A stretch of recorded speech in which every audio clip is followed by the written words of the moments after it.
I'm Dr. Tyson Morostiga. And I'm Dr. Derek Moore, and we are your sports quacks.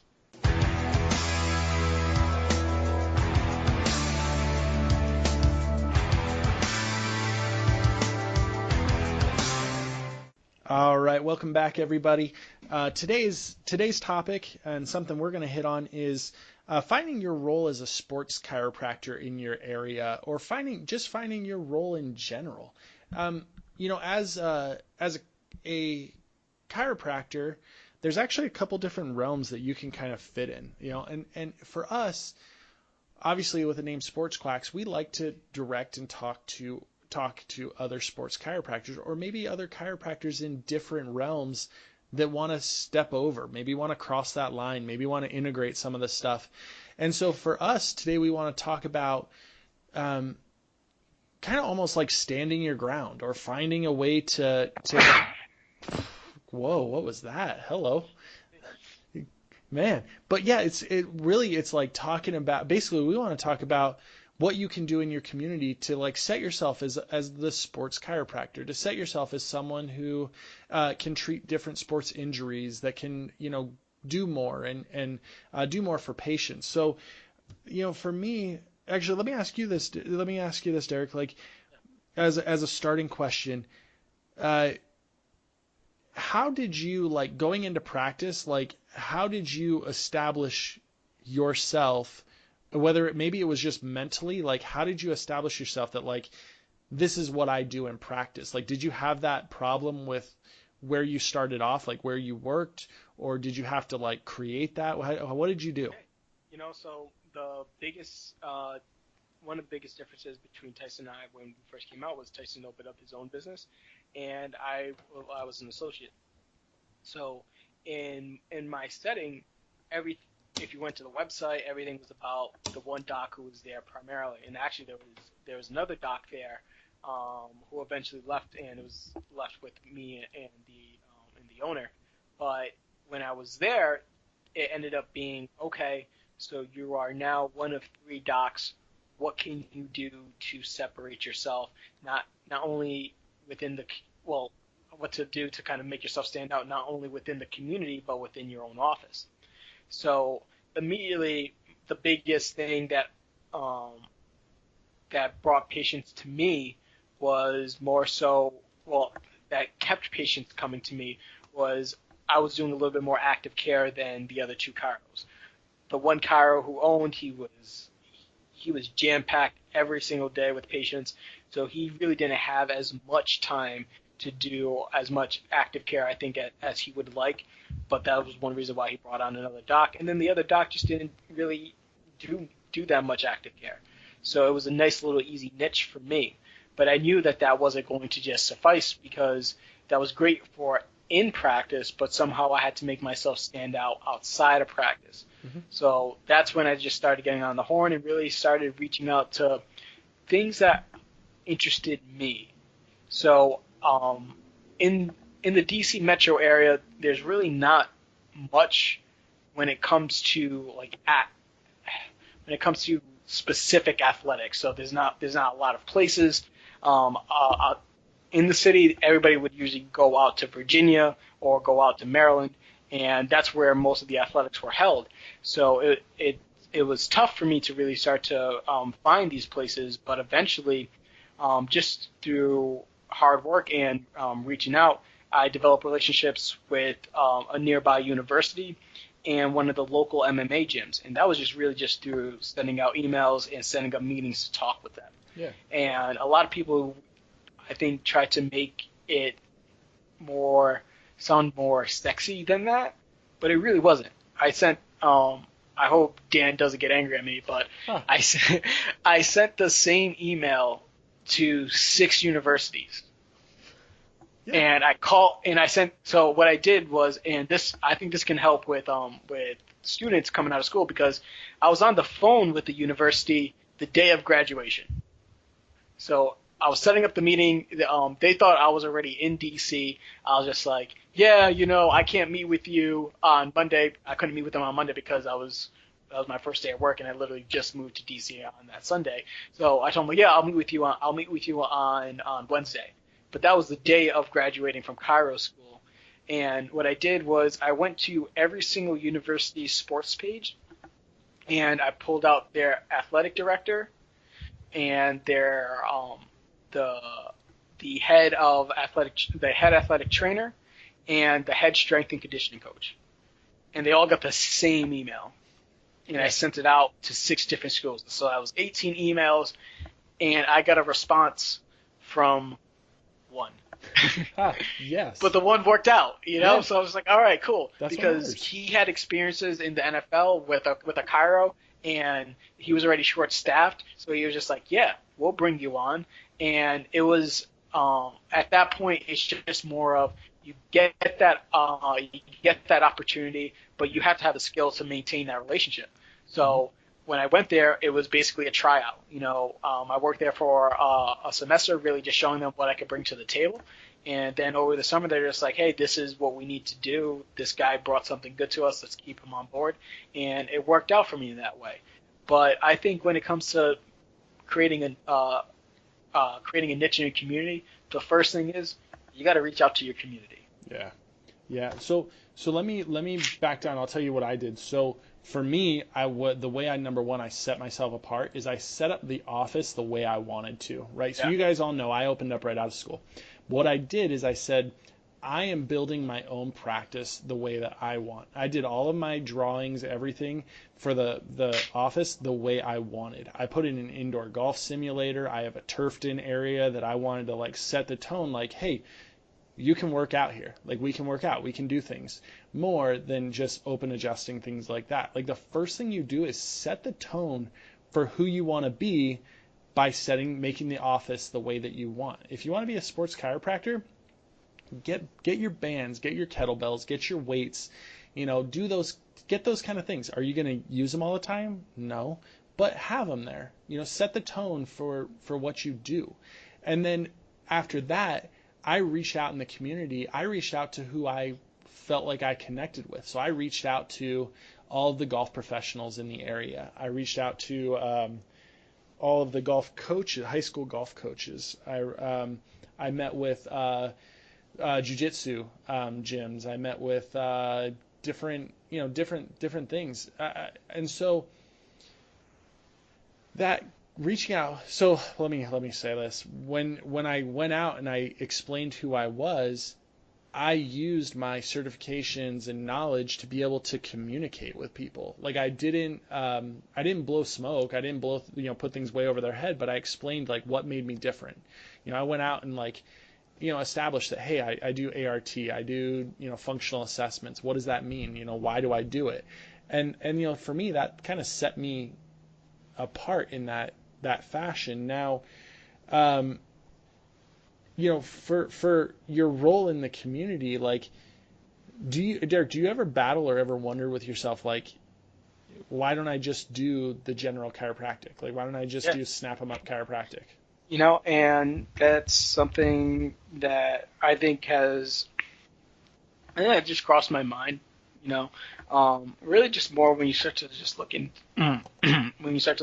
sometimes into just the financials, and when you start to see just the way that the insurance companies have really worked against providing conservative care for patients and really push alternative therapies almost out the door, and really just said hey, patients, you have really one choice, and that's you have 2 choices outside the drugs or surgery, because we're not going to pay for anything else.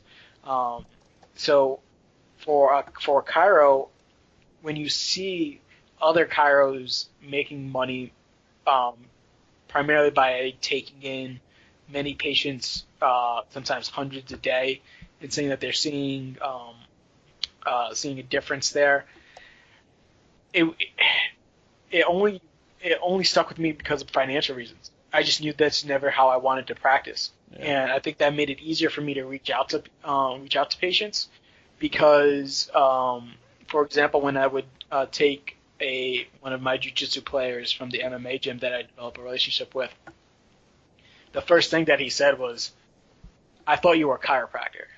I was like, "I am."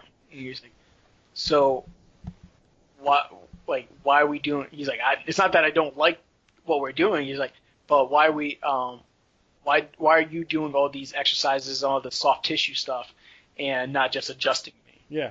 So I had to explain to him almost exactly kind of why he needed these things versus just an adjustment.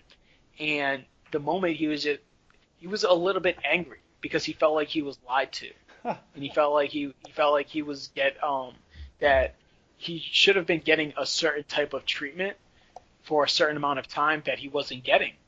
And I think that's how we separate as sports chiros. If we're doing it right, that's how we separate them, is by actually delivering the patients the care that they actually need.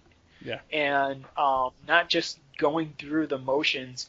And because I don't think that sports chiropractic is anything special except for the fact that you should understand sports. Yeah. That's where the specialty really is. The specialty, the chiropractic should really kind of all be the same, mm-hmm. but the specialty is more of, for you understand golf mechanics, the swing, what's happening. That's what makes you a sports chiro. If you don't know sports, you are not a sports chiro. Like, it's just, it doesn't make sense. Just because I'm going to go off on a rant. I'm sorry. You're good. This has to happen. I love it. If you do soft tissue, that doesn't make you a sports chiro. That's it. End there. I'm done with watching all these people say that they're sports chiros, and it's because they have a Theragun and they went to one ART course. All of a sudden, they become the knowledge base for sports injuries. If you don't understand applications of loads, demands of sport, adaptations to sports, and training programs, and a multitude of other avenues of why this athlete is having the issues that he is having, you are not a sports chiro. I'm not saying I am the best sports chiro. I'm still working on my road to being a mediocre sports chiro.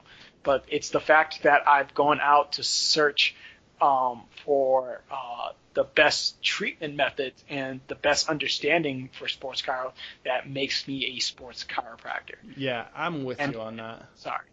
No. I'm with you on that. And it's funny because we get heated on different things, right? Like, and that's something that never really stuck out to me. But now that you say that, like, I totally agree with you. Like, if you don't understand how the body responds under a certain load, like under a certain functional movement when it comes from like an athletic performance, like, you're missing something. Like, if a patient's like, oh yeah, I just have pain, I just have discomfort, like, and you go, oh yeah, I'm going to do some soft tissue work, I'm going to do this, like, that doesn't matter. But like, if you get them in and you're like, okay, it hurts you when you do this athletic movement, well, show it to me, and then I'm going to break that down of the, incorrect positioning, the, hey, what are the faults in your movement that create that pattern that causes pain? That, right, to me is like, hey, that's another way to explain what you just went off on, right? Like, I'm with you on that. Yeah. And if you want to be the sports chiro in your community, and there's a need for a sports chiro in a specific field, let's just say golf, but you don't know anything about golf, that doesn't mean you can't learn. Yeah, exactly. Don't just lie and say that you treat golfers because you had somebody come in with lateral epicondylitis once. There's avenues for you to actually learn it. Mm-hmm. So if you want to be that sports chiro, it's going to take work, and you have to go out there and start to learn things, because that's what's going to be your selling point also when you start to reach out to them. If you don't know anything about golf and you go into them and say, like, I'm so-and-so doctor and I treat golfers. Well, what do you know exactly about golf? Nothing. I saw Tiger Woods taking Ambien once or twice, and that's about all I got for you. And I argued about Tiger Woods a lot. How do you like him now? Huh? That's I do. I'm a little bit nervous because did you hear what he said? Yeah, he said his back tightened up a little bit. And then he went and shot 67. Right. So you know what that means, though, too? I think it's a matter of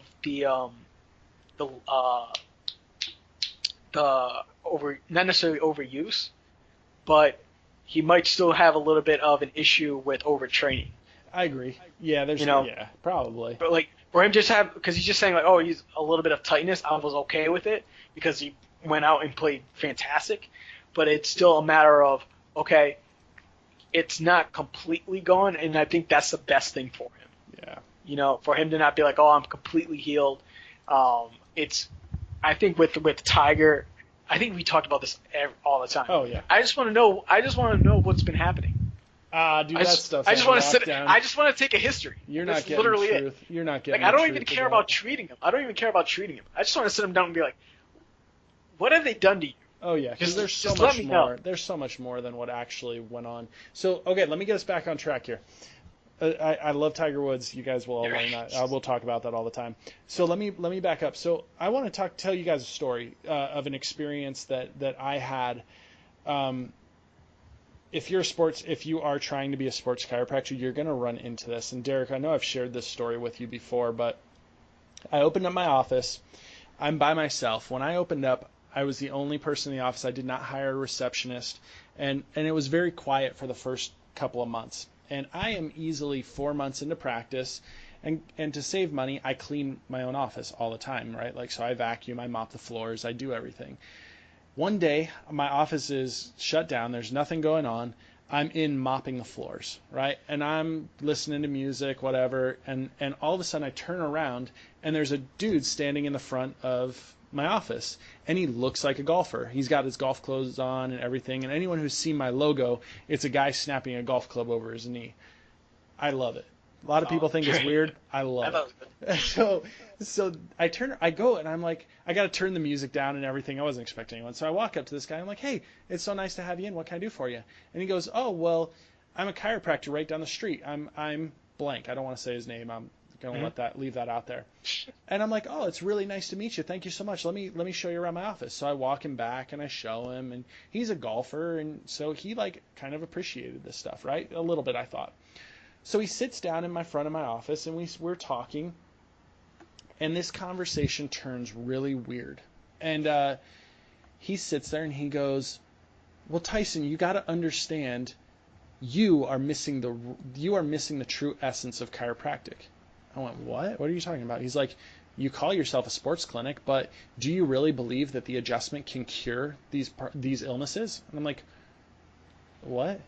Like, I was puzzled. I was absolutely puzzled because, and I told him, I'm like, well, I mean, I guess I understand that chiropractic can do a lot and can do more. I mean, my biggest thing is I treat different injuries using, sports medicine techniques. Like I don't just treat athletes. Like, I treat the general population. I use soft tissue modalities to treat, geriatric population. And he looks at me and he goes, you are the reason why our chiropractic is losing its foothold or something like that. And I look at this guy like, what the heck, man? Like, why are you even here? And I didn't say that. Like, I smile. I'm a nice guy. Like, I smile and I nod and I'm like, oh yeah, thanks, whatever. It's nice. He gets up when he goes to leave. And I go, hey, thank you so much for coming in. It was really nice to meet other chiropractors in the area. He walks out the door and he turns around and he goes, yeah, maybe someday I'll come in and be sports clinicked by you. Yeah. And left and walked out the door. And I went, you jerk. Like, you freaking jerk. Like, so here's what I'm getting to. Sorry, that was a long story. But basically, as a sports chiropractor, you're going to run into people that treat you like that. And it's going to make you feel like crap. I left that day. I went home to my wife and I just went, Jane, I'm doing something wrong. Like, maybe I'm just wrong. Like, yep. And she looked at me and goes, no, that guy's a jerk. And I realized that, like, it's weird to think that as a sports chiropractor, you could get backlash from other chiropractors. Yeah. It is weird. Yeah. And that's honestly a common thing. And that's sometimes the rap that chiros get for eating their young, It's weird. I feel like every profession has internal disputes. It's funny being involved in some PT forums and watching them argue the same way that chiros do. And the biggest thing is within your community, if you're trying to set yourself up, there's competition. You're going to have to compete against somebody else, and there's no participation trophies in life. No. So James it's a matter. Harrison will let you know that. That's it, right? Yeah. So it's a matter of, hey, you don't need to go be disrespectful like that Cairo did. And but the biggest thing is if you truly believe that what you're doing is the best for the patient, then have passion behind that and let them know. But that doesn't mean you have to dog people around you. You know, maybe that Cairo really does think that adjusting full spine is going to help with athletic performance if he only does that. Yeah. And if he does believe that, all right, cool. I mean, there's no. It's tough to say he's wrong because there's really not a lot of solid evidence that says what he is doing is wrong. You know, it's just more so, in our opinion, that sports cars it's more complicated, and we and because of that, because of our belief in how complicated the system is, I think that's what also drives us to learn more. You know, for them, I always wondered if you're just and maybe some of our listeners who maybe practice like this, if all you do is adjust for patients, what do you do to learn more? Sure. You know, are you just continuing to learn about adjusting skills? Do you just do motion palpation courses and just learn how to adjust over and over and over again? That's cool, you know, but I just get bored. You know, I like having to relearn neurology. I like having to relearn biology. I like having to relearn opening up an ART book and learning old moves that I've forgotten before. Mm-hmm. You know, that's what keeps, at least for me, that's what keeps me motivated to continue on. Because if I was just going in and adjusting every single patient and seeing them for 3 minutes, sure, I might make money, but I wouldn't be happy in that situation. And then I don't think I would grow in that community because that community would know that I'm not passionate about what I do, and they're not gonna come to me either. Yeah. I think you can be passionate about. Well, let me say this: like, as a sports chiropractor, Derek, like, do you only treat athletes? Oh, right. No, absolutely right. Not. I think you can be really passionate about that and take those techniques and use them with geriatric population. So like my location, during my winters, I see a ton of geriatric patients and I love it because I get to introduce them to techniques that they've never seen before and almost some of them that have been afraid to do certain things. So like I'm taking them through single leg deadlifts. I'm taking them through like a half Turkish getup. And they're like going, what am I doing? Like I love the one where like obviously I don't do like weighted Turkish get-ups. Like that's stupid. Like I'm not going to have a geriatric patient holding a kettlebell over their head. Like that's stupid. That's risky. But what I like is I do the cup of water. Have you seen that one? Oh right, yeah, exactly. I love that one. Like I love that move. Like just because like I put a cup of water over your face and I've watched multiple patients drop it on themselves and I think it's hilarious. Like whatever. Maybe that's my entertainment. There you go. That's your entertainment for the day. But here's the thing, like people need that, like that introduction to that movement, that you know, hey, I'm going to treat you like an athlete, right? My slogan and my motto, and I guarantee, like I stole this from another chiropractor, another sports chiropractor, but he said, I treat the everyday athlete. Yeah. And I was blown away by that because I'm like, dude, that's a statement that I've never heard before. Like if somebody who gets out of bed and they want to exercise, even if it's as little as like walking up and down a flight of stairs, or it's, hey, I go on a little walk, half-mile walk with my wife, like that's an athletic movement. I'm going to treat them like they're athletes. So obviously they're athletes within a certain realm, right. But I'm going to use the similar techniques to help them accomplish their goals and building a plan according to their goals. Not like, I always hated building. I learned when I was learning how to be a chiropractor, I learned how to set goals more so based on pain and my own sense of palpatory skills of creating motion rather than rather than accomplishing their functional goals. Does that make sense? Right. Absolutely. I remember one of our league clinicians suggested to me like setting good functional outcomes, and I actually didn't necessarily know what that meant early on. Mm-hmm. And I think most people ignored it. Right. Because we either used pain as a gauge, or we used well, I said our palpation skills, rather Mm-hmm. than asking the patients like, hey, what do you do in your daily living, and what can't you do, and what do you want to do? To me, Mm-hmm. that makes you a sports chiropractor, like more of a Right. sports chiropractor, like setting adequate functional goals in a athletic realm. You know what I Mm-hmm. mean? Yeah, and just by doing that, that's that should be one of the main when you reach out to your community, that is the question that you ask to everybody.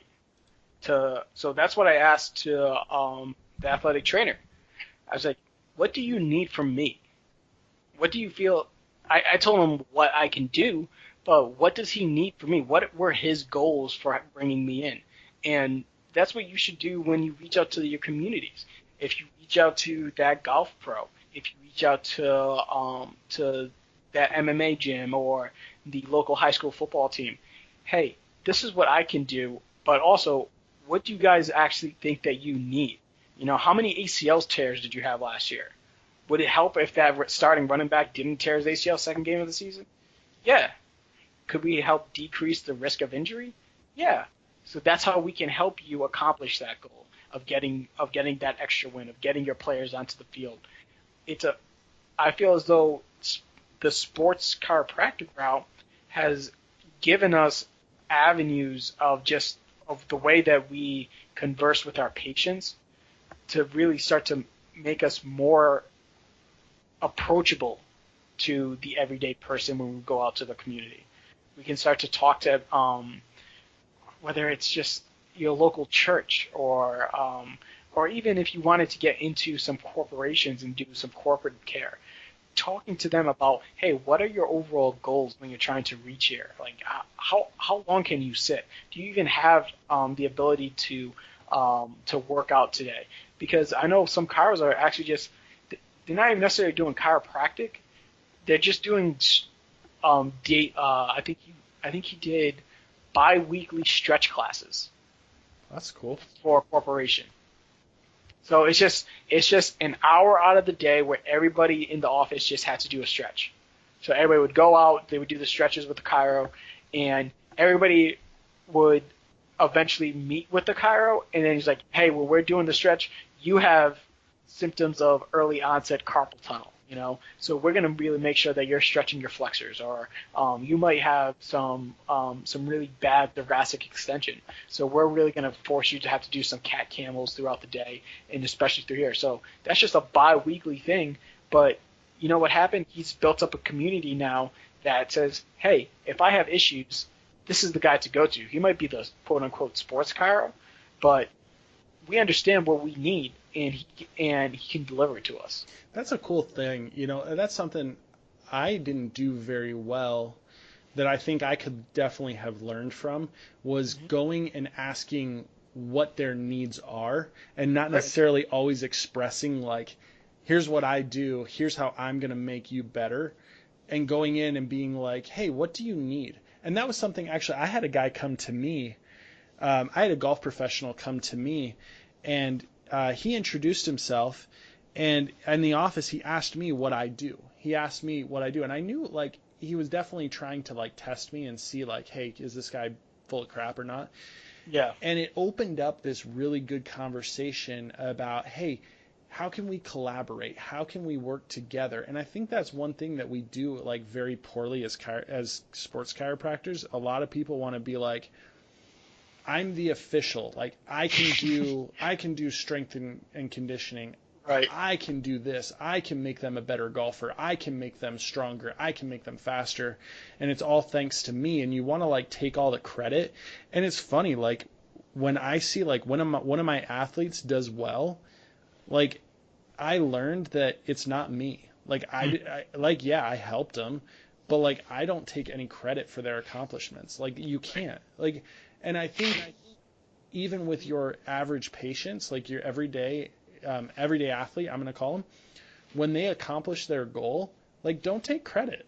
Don't be like, oh yeah, my adjustment did that. No, like tell them, be like, your work ethic, you're hard. Like you were here every single week. You got the treatment that you needed. Like you did it. You committed to this, and look at where you are now. Like that's empowering, and that's just being a good person too. Like that's like our just fundamentally being a genuine caring person is giving the proper credit to people when they accomplish goals. You know what I mean? Like that's to me stands out too. Like let the athlete, let the person, let them own their success.